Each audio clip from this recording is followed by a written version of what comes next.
Hi guys, तो कैसे हैं आप सब। आई होप आप लोग अच्छे होंगे। तो आज जो मुझे बात करनी थी वो है एक बहुत ही इंपॉर्टेंट केस के बारे में, जो कि है लालमन शुक्ला वर्सेस गौरी दत्त का केस।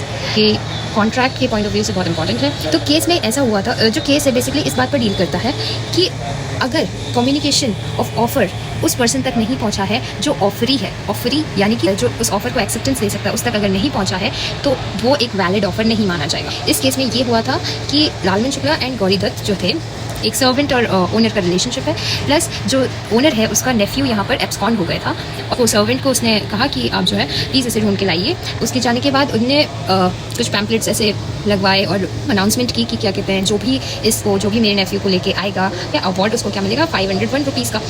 बट ये कम्युनिकेशन जो है ऑफर का सर्वेंट तक नहीं हुआ था। वो उसने लाके तो दे दिया कि हाँ ये नेफ्यू आपका मिल गया है, और उसको जैसे इस बारे में पता चला कि ऐसा कुछ ऑफर किया गया था तो उसने जाकर ओनर से कहा कि आप मुझे 501 रुपीज़ का रिवॉर्ड दीजिए क्योंकि मैंने आपके नेफ्यू को ढूंढ कर लाया है। बट वहाँ पर उसने मना कर दिया कि नहीं, मैं नहीं दूंगा।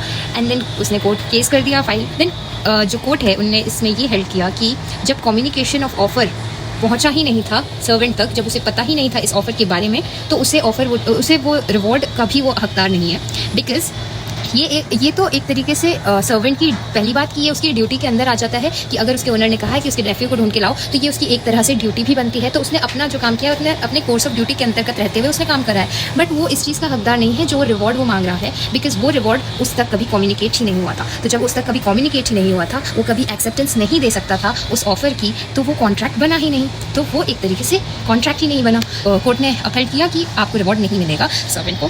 तो थैंक यू सो मच।